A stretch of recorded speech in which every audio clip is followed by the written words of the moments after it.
అంత ముందు రోజు నేను ప్రెస్ మీట్ పెట్టడం జరిగింది. దానికి జవాబు ఇవ్వాలి కానీ నా వ్యక్తిగతంగా నన్ను విమర్శించడం జరిగింది. నేను ఐపీ పెట్టినా అని చెప్పినాడు ఆయన.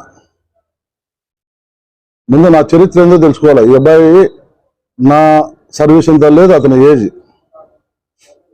మా పుట్టు పూర్వోత్తరాలు తెలుసుకోవాలా. నేను దూరు మండలం ఎర్రబల్ల నా సొంత ఊరు. మా అబ్బా చిన్నోములు కొన్నారెడ్డి అంటే ప్రొద్దుటూరు తాలూకా అంటున్నారు. అప్పుడు పొద్దుటూరు తాలూకాలకి మైదుగురు కాన్స్టిట్యున్సీ, పొద్దుటూరు కాన్స్టిట్యున్సీ రెండు వచ్చేటి. ఆ కాలంలో మా అబ్బకు 300 ఎకరాల భూమి ఉన్నది. గోపులాపురం ఎర్రబల్ల నుంచి గోపులాపురం రాధానగర్ వరకు మావే భూములన్నీ. కాలక్రమేణా ఊర్లో పార్టీలు జరిగి దాన ధర్మాలకు వ్యాపారాలలో నష్టపోయి చాలా వరకు పోగొట్టుకున్నాను. మళ్ళీ తర్వాత మా నాయన వచ్చేటప్పుడు కూడా మా నాయన కమాయిస్లో మా నాయన కూడా పోగొట్టినాడు. తర్వాత నేను వచ్చిన తర్వాత కూడా లిక్కర్ బిజినెస్లు, బస్ ఫీల్డ్, కాంట్రాక్ట్ ఫీల్డ్ ఇవన్నీ ఉన్నాయి నాకు. వీటిల్లో కూడా రాజకీయ పరంగా కొంత పోగొట్టుకునేది వాస్తవం.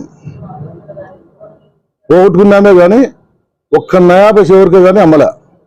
లాస్ట్ అండ్ ఫైనల్గా నాకున్నది కృష్ణయ్య స్వామి ఇల్లు ఉన్నది నాకు. ఆ ఇండ్లు కూడా నేను కృష్ణయ్య స్వామి ట్రస్టీకి 22 లక్షలకు అమ్మి 3,80,000 రూపాయలతో హైదరాబాద్ పోవడం జరిగింది. ఇక్కడ ప్రతి ఒక్కరికి రాగి న్యాయపేతో సహా అప్పులన్నీ కట్టి, ఐపీ అంటే కోర్టులో డిక్లేర్ చేసేది ఐపీ అంటారు. అందరికీ రాగి న్యాయపేతో సహా వడ్డీలతో సహా కట్టాను. నేను ఊర్లో భూములన్నీ రాపించినాను. నా కమాయిస్ వచ్చినాక హైదరాబాద్ చేరే ముందరగా భూములు అమ్మినాను, ఇల్లు అమ్మి ప్రతి ఒక్కరికి కట్టాను. కట్టి నేను 3,80,000 రూపాయలతో హైదరాబాద్ జరిగిన. హైదరాబాద్లో బిఎల్ రవీంద్రారెడ్డి, వరదరాజన్ రెడ్డి ఇద్దరు కలిసి నాకు అప్పుడు రాజశేఖర రెడ్డి సార్తో మాట్లాడేసి 2007లో నాకు న్యూఎంఎల్ఏ క్వార్టర్స్లో క్యాంటీన్ ఇప్పించడం జరిగింది.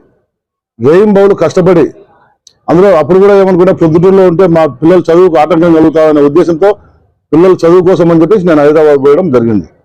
జరిగిన తర్వాత 7 ఏళ్ల పాటు నిర్విరామంగా కృషి చేసి 10 రూపాయలు సంపాదించుకోవడం జరిగింది. నా పిల్లలను ప్రయోజకులను చేసుకుని అక్కడ చదివించుకొని ఈరోజు నా ఇంట్లో నా పిల్లల ద్వారా, నా కోడళ్ళ ద్వారా వచ్చే జీతాలు నెలకు 15 లక్షలు, నెలకు 15 లక్షలు వస్తుంది. నేను ఎక్కడా అవినీతి పని చేయలే, ఎలాంటి అక్రమం చేయడంలే. నేను ఈ బదులు కూడా కాంట్రాక్ట్ ఫీల్డ్లోనండా, కాంట్రాక్టుల్లో చేసుకుంటానండా, టెండర్లు వేసే న్యాయబద్ధంగానే చేస్తున్నాం. అన్యాయంగా ఎక్కడా సంపాదించాలి. నేను ఈ కొత్తపల్లి పంచాయతీలో కూడా నేను పనులు చేయడం జరిగింది. ఆయన ప్రెసిడెంట్ కాకమునుపు కాంట్రాక్ట్ పద్ధతిలోనే. ఆ విధంగా నేను పైకి వస్తా అంటే ఇతను ఫులిష్గా నేను ఐపీ పెడతా అని చెప్తాడు. కొంత తెలివిని మాట్లాడాలా. ఎప్పటికైనా కూడా వంశ చరిత్ర తెలుసుకోవాలా. ఈ పొద్దుటూరు తాలూకాకు 300 ఎకరాల భూమిని ఆసాములు మేము, సించెట్టిపల్లి ప్రభాకర్ రెడ్డి వాళ్ళు, బంగారెడ్డి వాళ్ళు మేజర్ పార్ట్. ఎవరిని అడిగినా చెప్తారు, పూర్వం మనుషులను అడిగితే. అవన్నీ తెలుసుకోకుండా వాళ్ళ ఫ్యామిలీ ఏదో పెద్ద చరిత్ర అన్నట్లు మాట్లాడుతుంటాడు. ప్రతిసారి వాళ్ళ అన్నను అడ్డం పెట్టుకుంటున్నాడు. మా అన్న వల్ల ఇవన్నీ మేము రాజశేఖరి సారు కోసమై ఫ్యాక్షనిజం నడిపినాము అది అని శుద్ధ అబద్ధం. మీ అన్న ఏ విధంగా చనిపోయినది ఊరంతరికీ తెలుసు, ఏ విధంగా చనిపోయినాడు అనేది. మీ అన్న రాజశేఖరుడి కోసం పార్టీ పెట్టుకోలే. మీ అన్న మాటలు కొన్ని జారిన దాని వల్ల హత్యకు గురైనాడు. ఇది జగమెరిగిన సత్యం, తెలుసుకోను. నువ్వు రాజకీయ ప్రయోజనాల కోసమై రాజశేఖరుడి సార్ పేరు ప్రతి ఒక్కసారి చెప్తున్నావు. రాజశేఖరుడు నా హృదయాలలో ఉన్నాడు అది అని. నీ హృదయంలో ఉండేది నోట్ల మీద అంటే గాంధీ తాతనే ఉండేది. ఇవన్నీ కళ్ళబల్లి మాటలు చెప్తున్నావు. నువ్వు ఎంత అవినీతి చేస్తున్నావు అంటే, నువ్వు ప్రెసిడెంట్ అయ్యేటప్పటికి మా ఎమ్మెల్యే గారు ఎంత సహకరించినారో ఈ లోకమంతటికి తెలుసు. ఈ పొద్దు పశ్చాబద్ధాలు ఆడుతున్నాను. ఎంత పశ్చాబద్ధాలంటే చేసిన మేలును కూడా కృతజ్ఞత అనేది లేకుండా నువ్వు మాట్లాడుతున్నావు. ఇకపోతే నీ అవినీతి అందామా, సుందరాచార్యుల క్లబ్ పక్కలో 3.5 ఎకరాలు ముస్లిం సోదరులది. వాళ్ళు వెంచర్ వేస్తున్నారు. ఆ వెంచర్లో పర్మిషన్ అడిగితే అక్కడ సెంటు 10 లక్షల రూపాయలు పోతుంది. అది 10 సెంట్లు స్థలం ఇస్తే కానీ నేను పర్మిషన్ ఏం లేకపోతే లేదంటున్నావు. నువ్వు ఇప్పటికి కూడా నీ ఆఫీస్లో నీ సీట్లో కూర్చోవు, బయట కూర్చోంటావు. ఏ ఒక్క ప్రజలు వచ్చినా ఏం నీ పని, ఇంటి ప్లాన్ అటైతే ఇక్కడ నాతో మాట్లాడు. ఆఫీసర్లతో మాట్లాడుకుంటారు, అప్లై చేసుకుంటారు ఎవరైనా కూడా. అట్లా ముందు ఈయనతో మాట్లాడాలా, ఈయన సెటిల్మెంట్ చెప్తే దానికి డబ్బు కట్టి పోవాల్సిందే. వాస్తవమా కాదా శివచంద్రారెడ్డి? అంటే ఎంవీఆర్ పార్కుకు కేటాయించిన స్థలం కూడా నువ్వు కబ్జా చేయాలని ప్రయత్నం చేసినావు. అక్కడ రివర్స్ అయి తిరగబడింది. అన్నదానం పేరుతో చేస్తున్నావు నువ్వు. ఏంటి నువ్వు చేసేది? ఏ కుటుంబమైనా ఎవరైనా కూడా కొంతమంది చనిపోతే వాళ్ళ జ్ఞాపకార్థం అన్నదానం చేయమని చెప్పేసి డబ్బులు ఇస్తారు. అది ఎక్కడ?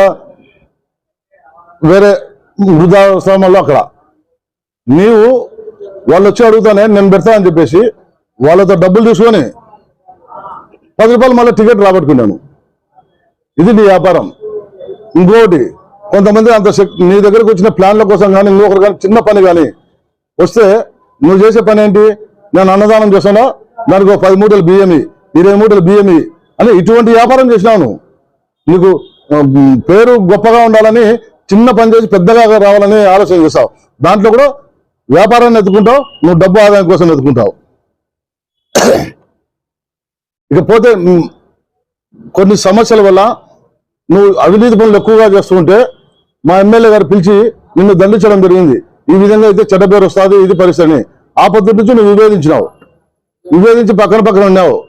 కొంతకాలం పాటు పెండింగ్ అయిపోయిన తర్వాత అప్పుడు కొంతమంది మెంబర్లు నీ దగ్గర ఉన్న మా దగ్గరికి వస్తే నీ పనులు జరగవని చెప్పేసి మళ్ళీ సజ్జల రామకృష్ణారెడ్డి దగ్గర పోయి అక్కడ ఇక్కడ కాళ్ళు కడుపు పట్టుకొని నువ్వు కాంప్రమైజ్ అయ్యి నీ బిల్లులన్నీ చేపించుకున్నావు.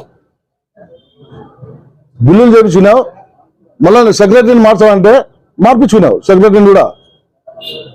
సెక్రటరీ మార్పు కూడా చేసినాడు మా ఎమ్మెల్యే గారు. సరేలే ఇప్పుడు కానీ సర్దుకుంటా, నేను మీరు అటు చెప్తే అట్లంటా నిజాయితీగా బతుకుతా అంటే. కానీ మళ్ళా యథాస్థితిగా వచ్చినావు నువ్వు. ఈ పొద్దు నువ్వు ఎమ్మెల్యే మీద పోటీ చేయాలా, నాకే టికెట్ వస్తా అంటున్నావు. ఆల్రెడీ ఎంపీ అవినాష్ రెడ్డి గారు, సురేష్ గారు వీళ్ళు వచ్చి ప్రకటించి శంకరావు ఊది పోయినారు, మేమే క్యాండిడేట్లము అని చెప్పేసి. అయినా కూడా ఇప్పుడు నువ్వు ఆ విధంగా చేస్తున్నావు అంటే నువ్వు మరి ఎందుకు ఈ విధంగా చేస్తున్నావు మాకైతే అర్థం కావడంలే. నువ్వు పెద్ద స్వార్థపరునివి. నువ్వు ఒక లీడర్షిప్ లేదు నీ దగ్గర. అందుకు ఉదాహరణగా నీ దగ్గర ఉండే 2 లీడర్లను నువ్వే కాపాడుకోలేకపోయినావు. కాపాడుకోలేవు అనే దానికంటే నువ్వే ప్యాకేజ్ తీసుకొని పంపించినావు అనేది రూమర్ వస్తుంది. 2 ముందు మీరు పోండి, మళ్ళీ తర్వాత నేను వస్తాను. ఇప్పుడు కూడా నేను ఛాలెంజ్ చేసి చెప్తున్నా, నువ్వు ఖచ్చితంగా టీడీపీ పోతావు. నువ్వు ఆల్రెడీ ప్యాకేజ్ మాట్లాడుకున్నావు. ఆ ప్యాకేజ్ ఎక్కడ మాట్లాడినావు, ఎంత మాట్లాడినావు అనేది కూడా నెక్స్ట్ వెబ్సైట్లో చెప్తాను నేను. ఎవరితో మాట్లాడినావు, ఏంటి ఏం కదా అనేది. ఇది వాస్తవమా కాదా? నువ్వు టీడీపీకి పోతున్నావా లేదా? ఇంతకాలం చెప్తున్నావు కదా నాకు చూలిచ్చే రాజశేఖర్ ఉన్నారని. త్వరలోనే తెలుస్తుంది, ఒక వారం 10 రోజుల్లో. నువ్వు అక్కడికి పోతావా, రాజశేఖర్ భక్తులు అయితే ఇక్కడే ఉంటావా, ఏంటి ఏం కదా అని నువ్వేదో చెప్పకుండా ఊరికే కళ్ళబొల్లి మాటలు చెప్పుకుంటా. ఎవరి మీద అంటే వాళ్ళ మీద, మాలాంటి గౌరవ కుటుంబకుల మీద నువ్వు అపాండాలు వేస్తే మేమేం పడింది దానికి ఊరుకుంటాం అనుకున్నావా? నా విషయంలో ఎవరు పెట్టినారో నేను ఊరుకునే ప్రసక్తే లేదు. నేను ఐపీ పెట్టినా అంటావా? గౌరవంగా బతున్నాం, ప్రతి ఒక్కరికి న్యాయస్థితిగా కట్టాం మేము. ఇదే ఛాలెంజ్ చేస్తాను. నువ్వు పోతావా ఉంటావా? ఎన్నొద్దు, ఆ ఒక్క పాయింట్ నువ్వు జవాబు చెప్పు. నువ్వు టీడీపీకి పోతున్నావా లేదా? నువ్వు పార్టీ సస్పెండ్ చేసే కాడికి అంతవరకు కూడా వస్తారు. మొన్ననే కోరినాం, అధిష్టానానికి లెటర్ రాసినాం, త్వరలోనే నిర్ణయం తీసుకుంటుంది. తీసుకున్నా కూడా నువ్వు విరాజమానం అయితే ఉండాలా. ఉంటే మళ్ళీ పార్టీ కన్సిడర్ చేసి నేను తీసుకోవచ్చు. నువ్వు ప్యాకేజీ అమ్మడం అంటే రెడీగా పోతావు. నువ్వు పోయినావంటే ప్యాకేజీ పోయినట్టే. ఏ విషయం నువ్వు మళ్ళీ మాకు తెలియజేయి. నేను నిఖార్సైన మనిషిని, నేను రామబంటు అని చెప్తావా, లేకపోతే వెళ్ళిపోతావా? నువ్వు వెళ్ళిపోతే ప్యాకేజీ తీసుకొని పోయినట్లే.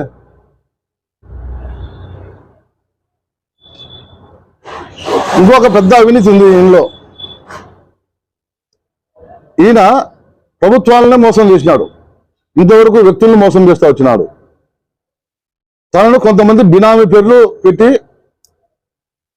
జిఎస్టీ ఓపెన్ చేసి వేబిల్లులు తెచ్చి దాంట్లో ద్వారా అక్రమంగా సరుకులు తరలించినాడు. ఒక 100 లారీలో 200 లారీలో పంపించేది, తర్వాత అతన్ని క్లోజ్ చేసేది.